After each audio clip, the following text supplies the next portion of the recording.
안녕하세요. 시온연구소입니다. 오늘 시온연구소에서는요, 구조화하는 방법에 대해서 얘기를 나눠보려고 합니다.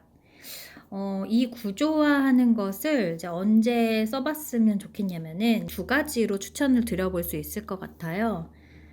첫 번째는 이제 학생들이 긴 지문을 공부할 때 이 긴 지문을 장기 기억으로 넘겨서 좀 오랫동안 그 내용을 머릿속에 저장해 두고 싶은 상황이 생길 때 꼭 이 구조화에 대한 학습법을 한번 실천해 봤으면 좋겠고, 또 다른 하나는 이제 교사들끼리 모여서 뭐 디자인 띵킹이든 아니면 프로젝트 수업이든 수업에 대한 어떤 커리큘럼을 짤 때, 내용을 짤 때 회의하는 과정에서 이 구조화라는 내용을 좀 한번 참고해서 실천해 보시면 어떨까라는 생각이 듭니다.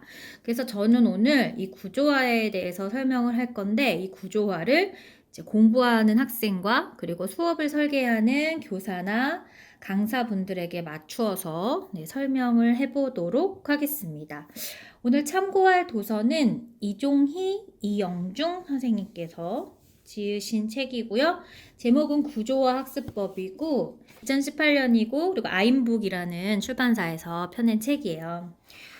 저는 이제 이 책을 참고로 이야기를 할 테지만, 제가 예전에 이제 했던 이제 교재들, 그리고 수업했던 내용들에서 이 구조화 내용을 굉장히 많이 했었거든요. 그래서 제 경험도 같이 녹여서 여러분들께 이야기를 해 보도록 하겠습니다.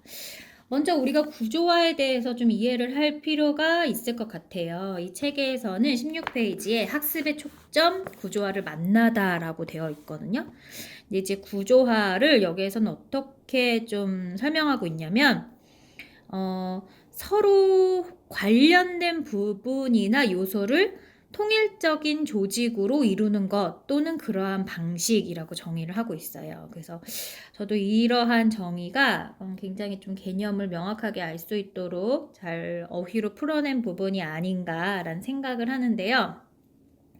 제가 생각하는 구조화는 여러분들 머릿속에 가지고 있는 개념들을 상위와 하위 요소로 나누어서 스텝을 밟기 위한 어떤 흐름을 구성해 보는 것이다 라고 저 나름대로 정의할 수 있을 것 같아요.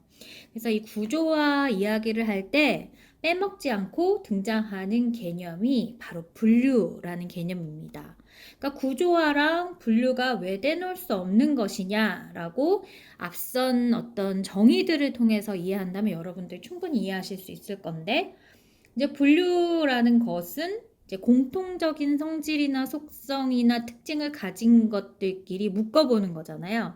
근데 이 구조화라는 것은 이런 공통적인 것들끼리 묶어져 있는 것들 사이에서 상위 개념과 하위 개념으로 그 흐름을 형성하도록 하는 거니까, 그 상위 개념과 하위 개념의 흐름을 형성하기 위해서는 그 묶음들이 있어야 되잖아요. 그래서 우리는 이 분류라는 사고 기능이 이 구조화에서 매우 중요한 역할을 담당하고 있다라는 점을 알 수 있습니다.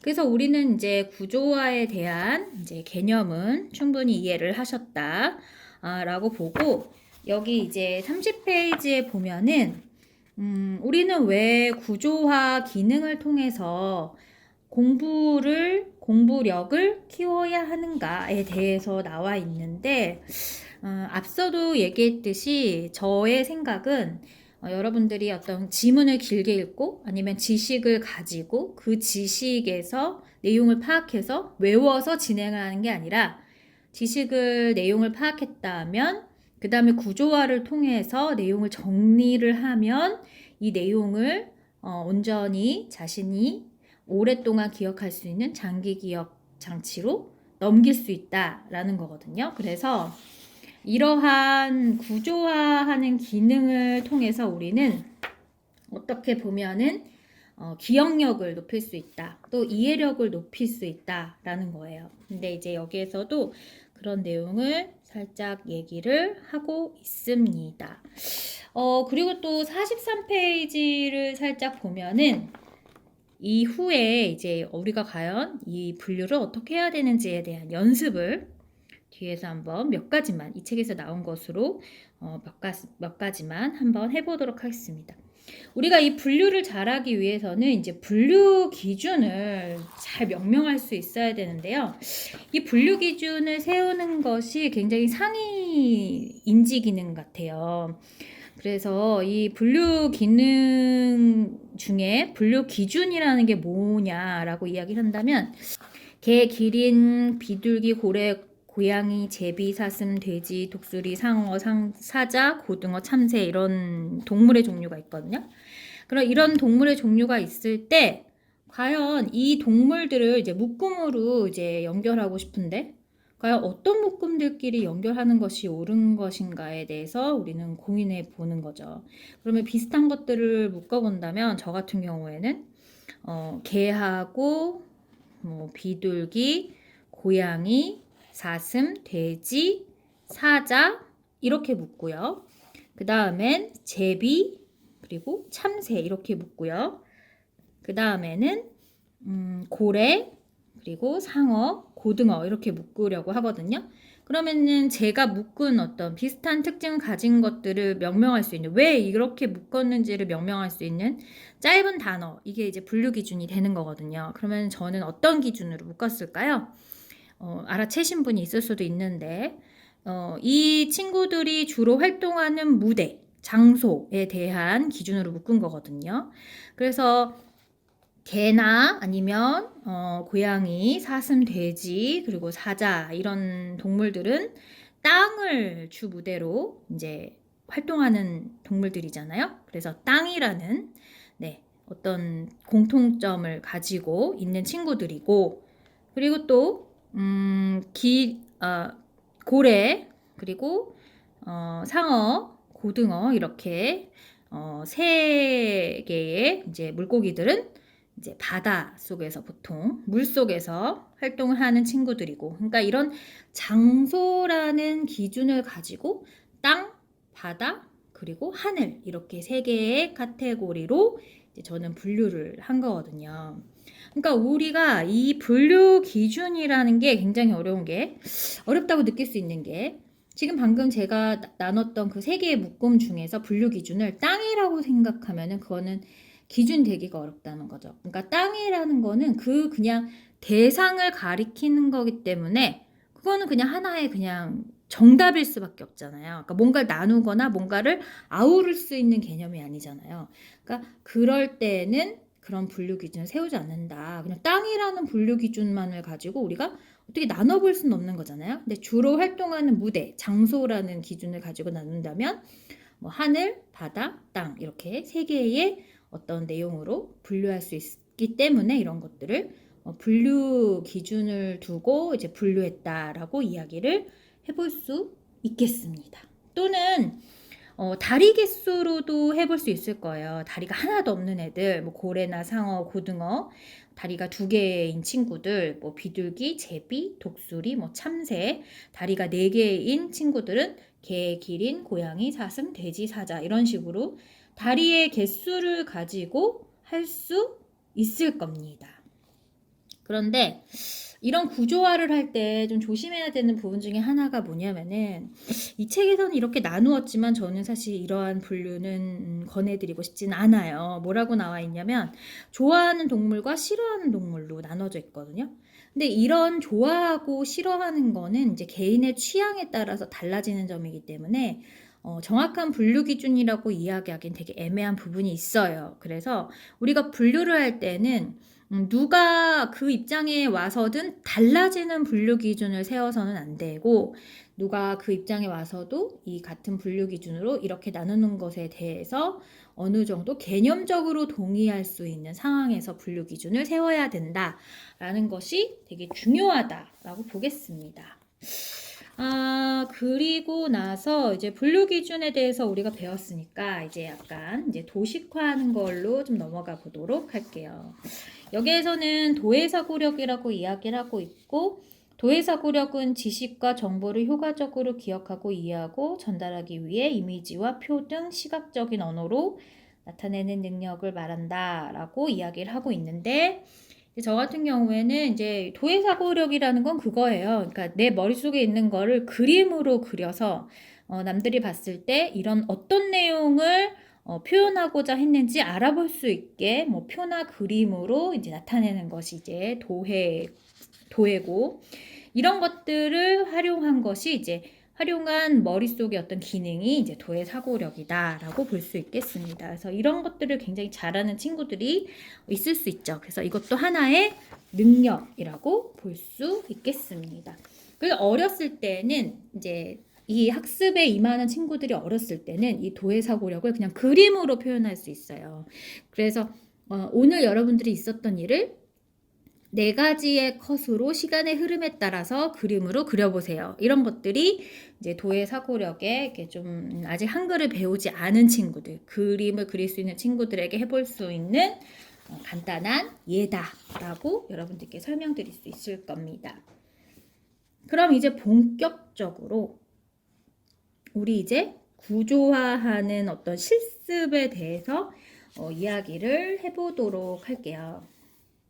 제가 오늘 여러분들께 이야기하고 싶은 것은 이제 논리형 구조 중에 하나인 이제 분류해서 한 이제 긴 지문을 2차, 3차로 이렇게 나누는 구조화를 해보는 그런 방식인데요. 이 과정은 이제 마인드맵으로서의 구조화보다는 이제 분류 기준을 두어서 만드는 구조화가 훨씬 더 낫다라는 생각을 하고 있습니다. 그래서 오늘 여러분들과 예제로 해볼 내용은 어떤 걸 해볼까요? 여기 되게 굉장히 많은 예제가 있거든요. 굉장히 많은 예제가 있는데 이 중에서 저는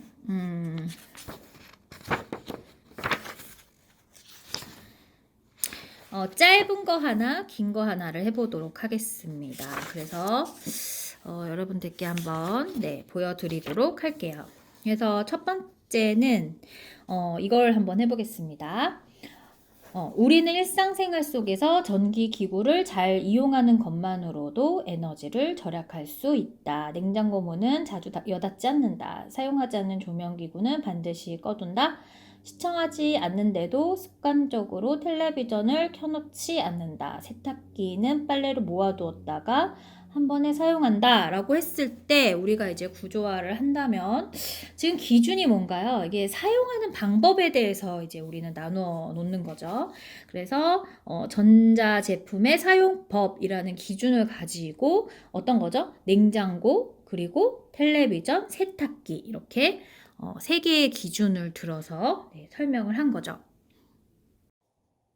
그래서 방금 내용을 한번 노트에 한번 옮겨보면 전자 제품의 사용 방법 혹은 주의할 점 뭐 이런 것들, 전기를 아끼는 방법 이렇게 쓰면 좋겠죠. 그리고 이런 기준을 가지고 어떤 것들이 있는 거예요? 여기에 냉장고가 있고요.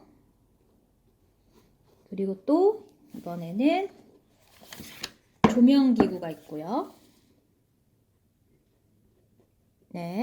그리고 이번에는 텔레비전, 그리고 마지막으로 세탁기 이렇게 있는 거죠. 이렇게 있는 거고요. 같은 기준에 따라 나온 거니까 선으로 연결하고 나서 냉장고는 어떻게 하는 거예요? 문을 자주 여닫지 않기 이렇게 이야기할 수 있는 것이고, 조명기구는 반드시 꺼두기 이렇게 이야기를 할 수 있을 것이고, 그리고 텔레비전은 시청할 때 켜두기 이렇게 이렇게 할 수 있는 것이고, 세탁기는 빨래를 모았다 한 번에 세탁하기 이렇게 정리할 수 있는 거죠. 이거는 이제 분류를 딱 1차까지만 한 거예요. 그래서 1차 분류라고 하면은 이런 식으로 하나의 분류 기준을 가지고 이렇게 네 가지로 분류를 한 경우를 우리는 1차 분류를 했다라고 이야기할 수 있을 겁니다.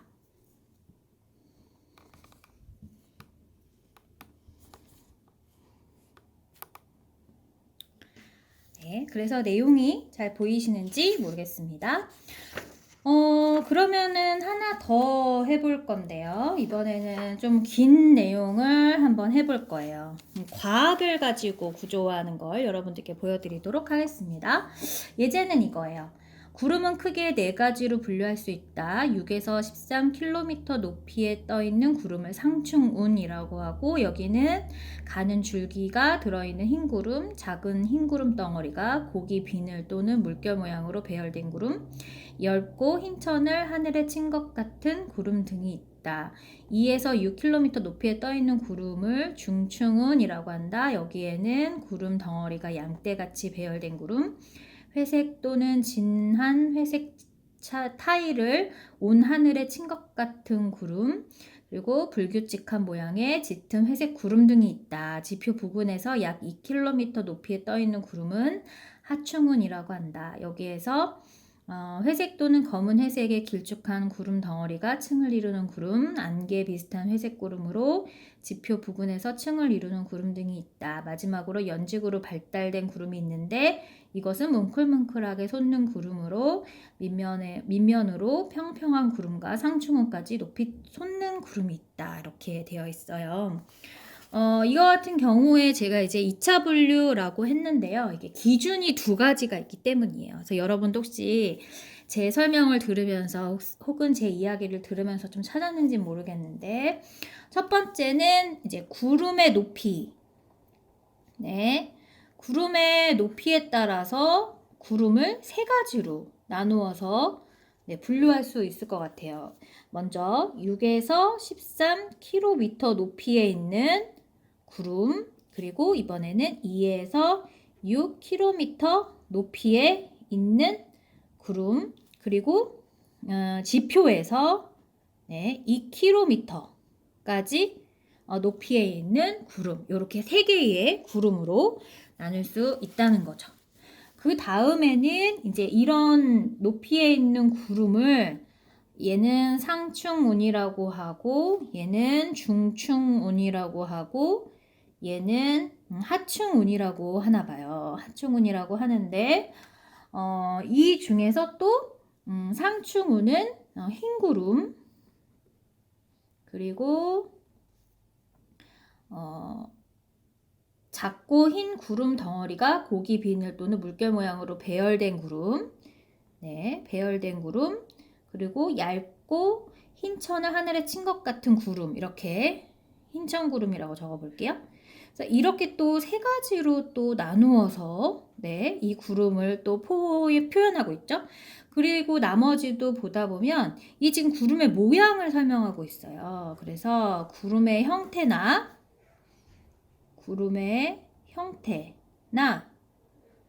모양을 기준으로 이 구름의 형태, 여기도 구름의 형태, 그리고 또 여기도 구름의 형태, 이렇게 가지고 이렇게 각각의 구름의 형태에 맞는 내용을 또 여기 아래에 열거하고 있습니다. 그래서 우리가 이게 이제 1차 분류 기준이라면 이 내용을 2차 분류 기준이라고 부르기 때문에 이제 나머지를 다 완성하게 되면은 2차 분류 기준까지 한 거예요. 근데 이때 우리가 주의할 점이 이제 1차 분류 기준을 보면은 분류 기준이 하나잖아요. 하나를 가지고 이제 뻗쳐 나가잖아요. 그러니까 2차 분류 기준도 사실 얘에서 시작하고 얘에서 시작하고 얘에서 시작하지만 분류 기준은 똑같아야지 이게 더 위와 아래를 상위 개념과 하위 개념을 잘 흐름을 잘 연결한 구조화다라고 볼 수 있겠습니다. 그래서 계속해 보면 이제 중충운의 구름을 보면은 양떼 같은 구름이 있대요. 양떼 구름이라고 적어볼게요. 그리고 회색 구름이 있고요.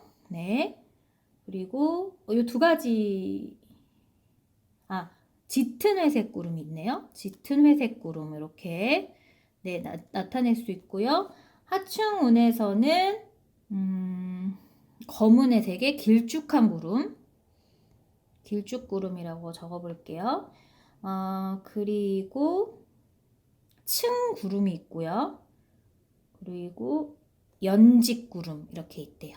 그래서 우리가 이런 구름들도 좀 길게 설명을 해놓으면 좋아요. 저 같은 경우에는 여러분들께 보여드리기 위해서 이렇게 노트에다가 그냥 이렇게 끄적이면서 보여드렸는데 이것을 적을 때 좀 넓게 네, 내용을 잘 자세하게 적으면서 네, 구조화시키는 것이 필요하다라고 보겠습니다. 이런 굉장히 우리가 학습하고 또 수업을 설계할 때 우리가 도입, 전개, 그리고 결말, 마무리가 잘 흐름상으로 이루어지게 하기 위해서 그리고 특히 이 전개 부분에 대한 수업이 우리가 어떤 목표를 가지고 전개해야 되는지에 대한 어떤 구조가 필요할 때 이런 분류 기준을 세워서 내용을 좀 정리하는 그런 시간도 어떻게 보면은 이제 디자인 띵킹 수업하는 설계의 예 중에 하나가 될 수 있다라고 이제 볼 수 있겠습니다. 오늘은 여기까지입니다. 그럼 여러분 다음 시간에 만나요. 안녕.